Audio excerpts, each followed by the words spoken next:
ఒకానొక సినిమా నటుడు cinema cinema నటీమణుల వస్త్రధారణ మీద ఏదో సభలో వ్యాఖ్యానం చేశాడు. ఆ వ్యాఖ్యానానికి నటీమణుల తరపున ఒకరు ప్రతిస్పందించారు. దాని మీద ప్రతిస్పందన ఇవన్నీ జరిగాయి. పురాణ కాలక్షేపం చేసుకునేటువంటి ఒక పెద్ద ఆయన కూడా మేధావే, నాకు ఎవరి మీద అగౌరవం లేదు. వారు కూడా స్త్రీల వస్త్రధారణ గురించి ఆయన కూడా కొన్ని సలహాలు ఇచ్చారు. భారతీయ సంస్కృతి గురించి చెప్పడం కూడా మొదలైంది. ఇంత చర్చ జరుగుతున్నప్పుడు నాకు అనిపించింది ఏంటంటే, మనం సోషల్ మీడియా అనేటువంటి దానిలో చర్చించాల్సినటువంటి ముఖ్యమైన అంశాలని, ఇప్పుడు సమాజానికి అవసరమైనటువంటి అంశాలని వదిలిపెట్టి భావోద్వేగాన్ని రెచ్చగొట్టే అప్రధానమైన విషయాల మీద దృష్టి పెట్టి మన సమయాన్ని వేస్ట్ చేసుకుంటున్నాము అని అనిపిస్తుంది. ఎందుకంటే సంస్కృతి చాలా విశాలమైన అర్థంలో ఉపయోగించాల్సినటువంటి పదం. బాలగంగాధర తిలక్, దేవరకొండ బాలగంగాధర తిలక్ అనే తెలుగు కవి ఏమన్నాడంటే, ఏ దేశ సంస్కృతి కాదొక స్థిర బిందువు, నైక నదీ నదాల అంతఃసింధువు అన్నాడు. అంటే అనేక నదులు కలిసి సముద్రంలోకి ప్రవహిస్తాయి. సముద్రం మనం పేరు పెట్టుకోవచ్చు, ఇది బంగాళాఖాతం, ఇది అరేబియా సముద్రం, ఇది హిందూ మహాసముద్రం, అది పసిఫిక్ మహాసముద్రం అని. కానీ సముద్రం ఒకటే ఉంది భూమిని ఆవరించి. సంస్కృతి కూడా అంతే. ఎక్కడికక్కడ ప్రత్యేకతలు దానికి కొన్ని ఉండొచ్చు, కానీ సంస్కృతి, భారతీయ సంస్కృతి వేరు, ఐరోపా సంస్కృతి వేరు, ఆఫ్రికా సంస్కృతి వేరు, తెలుగు సంస్కృతి వేరు, తమిళ సంస్కృతి వేరు అని విడివిడిగా ఒకదాన్నోటి అంటుకోకుండా ఉండేటటువంటి సంకుచిత స్వభావం సంస్కృతికి లేదు. అలాగే నా సంస్కృతి గొప్ప, నీ సంస్కృతి తక్కువ అనేది కూడా ఆ సంస్కృతి ఎప్పుడూ చెప్పలేదు. కర్ణాటక సంగీతం అరబ్ దేశాల నుంచి స్వీకరించింది చాలా ఉంది. మన కర్ణాటక సంగీతం నుంచి వెస్టర్న్ మ్యూజిక్ స్వీకరించింది చాలా ఉంది. హిందుస్థానీ సంగీతం అనేకమైన సంగీతాల మేళవింపు. రవీంద్ర సంగీత్ తీసుకుంటే ఇంకా వెస్టర్న్, హిందుస్థానీ, ఫోక్ మ్యూజిక్ అన్నింటినీ కలగలిపింది. అంటే సంగీతానికి కానీ, శిల్పానికి కానీ, సాహిత్యానికి కానీ ఏ రకమైనటువంటి అడ్డుగోడలు లేవు. చివరికి మనం తినే తిండి కూడా అడ్డుగోడలు లేవు దానికి. చాలా మంది ఆవకాయ తెలుగు సంస్కృతి అంటారు, కానీ ఆవకాయలోకి ఉపయోగించే మిరపకాయలు డచ్ దేశస్తులు 16వ శతాబ్దంలో మన దేశానికి తెచ్చే వరకు మనకి తెలియదు మిరపకాయ గురించి. మరి ఇప్పుడు ఆంధ్రుల సంస్కృతి, డచ్ వారి సంస్కృతి కలిసిపోయినట్టే కదా. నాది ఎక్కువ, నీ తక్కువ అని మనం ఎలాగనగలం?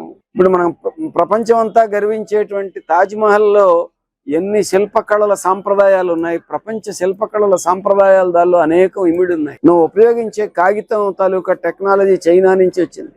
ఇలాగ చెప్పుకోవాలంటే ఆధునిక టెక్నాలజీ నుంచి ప్రాచీనమైన సాంకేతిక పరిజ్ఞానం వరకు, శాస్త్ర విజ్ఞానం వరకు ప్రపంచంలో ఎప్పుడు ఎవరు ఎక్కడ ఎల్లలు పెట్టుకోలేదు, గిరిగీసుకుని కూర్చోలేదు. నాది గొప్ప, నీది తక్కువ అని ఎప్పుడు అనుకోలేదు. ఏ సంస్కృతిలో ఏది గొప్పో దాన్ని స్వీకరించి మేము పెరుగుదాం అని అనుకున్నారు తప్ప మిగతా వాళ్ళని చిన్న చూపు చూడాలనేటువంటిది సామాన్య ప్రజల్లో ఎప్పుడూ లేదు. అయితే ఇది ఎక్కడున్న జబ్బు ఏంటంటే, ఆధిపత్య వర్గాల వాళ్ళకి ఈ రకమైన జబ్బు ఉంది. నా సంస్కృతి ఎక్కువ అని చెప్పడం ద్వారా నా పరిపాలనలో ఉన్న ప్రజలు గొప్పవాళ్ళన్న ఫీలింగ్ వాళ్ళలో కలిగించి ఆ పక్క దేశం వాళ్ళ మీద యుద్ధం చేయడానికో, వాళ్ళ మీద పెత్తనం చేయడానికో దీన్ని వాడడం. అలాగే మన దేశంలో ఉన్నటువంటి కుల వ్యవస్థలో కూడా ఈ ఆధిపత్య సంస్కృతి ఉంది. బ్రాహ్మణులు లేకపోతే అగ్రవర్ణాల వాళ్ళ సంస్కృతి గొప్పదని, దళితులు తక్కిన వాళ్ళకి తక్కువ అని చెప్పేటువంటి ఒక లక్షణం ఉంది. ఇందులో భాగమే ఆడవాళ్ళని తక్కువగా చూసేటువంటి ఒక పురుషాధిక్య సంస్కృతి. ఇది చాలా ఘోరమైన జబ్బు. సమాజంలో సగ భాగాన్ని తక్కువగా చూసే హక్కు మాకే ఉంది అని మగవాళ్ళు వాళ్ళకి వాళ్ళు ఆపాదించుకున్నటువంటి ఒక దురహంకార పూరితమైనటువంటి జబ్బు. ఈ జబ్బు ఉన్నందుకు మగవాళ్ళు సిగ్గుపడాలి, దాని మీద పోరాడాలి, దాని నుంచి బయటపడాలి. కానీ ఇప్పుడు ఈ చర్చలో కనబడుతున్నది ఏంటంటే, ఆడవాళ్ళు ఎలాంటి బట్టలు వేసుకోవాలో మగవాళ్ళు నిర్ణయిస్తున్నారు, సూచిస్తున్నారు. మరి మగవాళ్ళు ఎలాంటి బట్టలు వేసుకోవాలో ఆడవాళ్ళు సూచిస్తున్నారా? సూచిస్తే మగవాళ్ళు ఒప్పుకుంటారా? ఆడవాళ్ల బట్టలకే భారతీయ సంస్కృతి ఉందా, మగవాళ్ల బట్టలకి లేదా? ఈ సంస్కృతి ప్రబోధం ఆడవాళ్ళకి చేస్తున్న ఈ మగవాళ్ళలో ఎంతమంది ప్యాంటు షర్ట్లు మానేసి పాతకాలపు పంచెలు, గోచీలు కట్టుకుని తుండుగుడ్డ మీద వేసుకుని రోడ్డు మీదకి రాగలరు? అందుకని ఒక అనవసరమైనటువంటి చర్చ తప్ప ఈ సంస్కృతి పేరుతో వస్త్రధారణ మీద కామెంట్ చేసి సమాజంలో రెండు ముక్కలు చేసి ఒక చీలికి తీసుకురావడం అనేటువంటి దాని వల్ల మన సంస్కృతి తాలూకా గొప్పతనము మనకి తెలియట్లేదు. ఇన్క్లూజివ్నెస్, అన్ని సంస్కృతుల్లోని మంచిని కలుపుకునేటటువంటి ఆ ధోరణి పెంపొందించడము జరగట్లేదు. ఒక ఆధిపత్య సంస్కృతి, నాదే గొప్ప అనుకునే ఒక దురహంకారాన్ని ప్రచారం చేయడానికి ఇది మాత్రమే దారితీస్తుంది. దీన్ని ప్రశ్నించిన వాళ్ళందరినీ ఏదో ముద్ర వేసి వాళ్ళని తిట్టడమో లేకపోతే వాళ్ళ మీద కామెంట్ చేయడమో జరుగుతుంది. ఇలా చేయడం చాలా గొప్పను లేకపోతే ఇదే భారతీయతను అనుకోవడం అంత అవివేకం ఇంకోటి లేదు. భారతీయత ఎప్పుడు అలా లేదు. ఇతరుల సంస్కృతిని, ఇతరుల మతాలని, ఇతర ఆచారాలని గౌరవించడం అనేది నిజమైన సంస్కృతి అని మహాభారతంలో కూడా పేర్కొన్నారు. కాబట్టి ఇలాంటి ధోరణి మన సమాజానికి నష్టం. ఇది మొదటి అంశం. రెండోది, సోషల్ మీడియా ఈ రోజు ఎదుర్కొంటున్నటువంటి ముఖ్యమైన సమస్యల్ని చర్చించాలి. ఈ వస్త్రధారణ మీద జరుగుతున్నంత చర్చ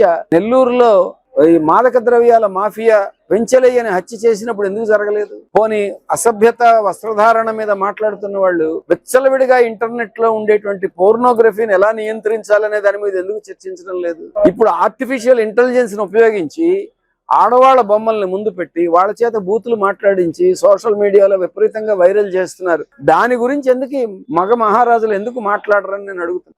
అది కుర్రాళ్ళని రెచ్చగొట్టదా? కేవలం ఆడవాళ్ళు వేసుకునే బట్టలే రెచ్చగొడతాయా? రెండోది, రెచ్చిపోయే హక్కు మగాళ్ళకు ఉందా? ఆడవాళ్ళు బట్టలు వాళ్ళకి నచ్చినట్టు వేసుకుంటారు, వేసుకోవడం వల్ల నేను రెచ్చిపోయే హక్కు నాకు ఉంది అని వాదించడం ఎంత దుర్మార్గం అది. అందుకని ఇలాంటి చర్చల వల్ల ఉపయోగం లేదు.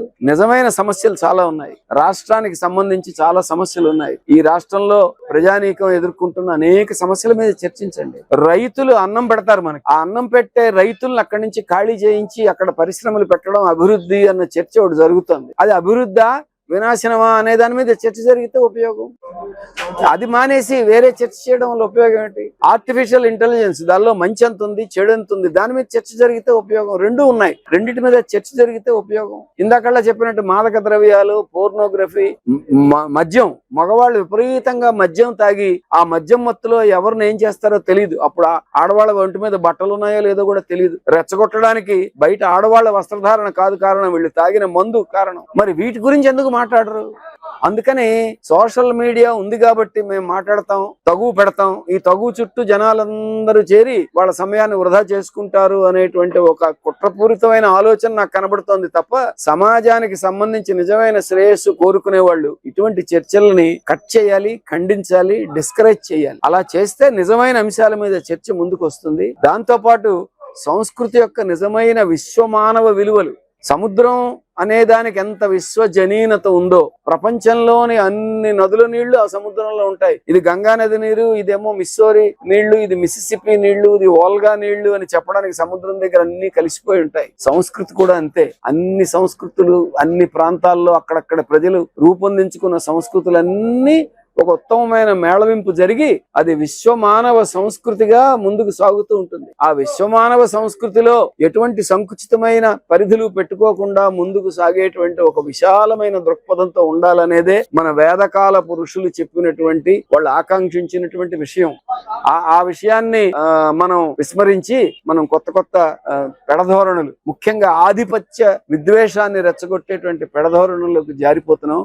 ఈ జారిపోవడం అనేటువంటి దాన్ని విజ్ఞత కలిగిన ప్రతి ఒక్కరూ ప్రతిఘటించండి, నోరిప్పి మాట్లాడండి. ఇటువంటి అనవసరమైన చర్చలు వద్దు అని నిష్కర్షగా చెప్పండి. మన సమాజంలోని విలువల్ని, విశ్వమానవ సంస్కృతి యొక్క ఉత్తమ మానవతను మనం అందరం పరిరక్షించాలి అని చెప్పి నేను మీ అందరినీ వేడుకుంటూ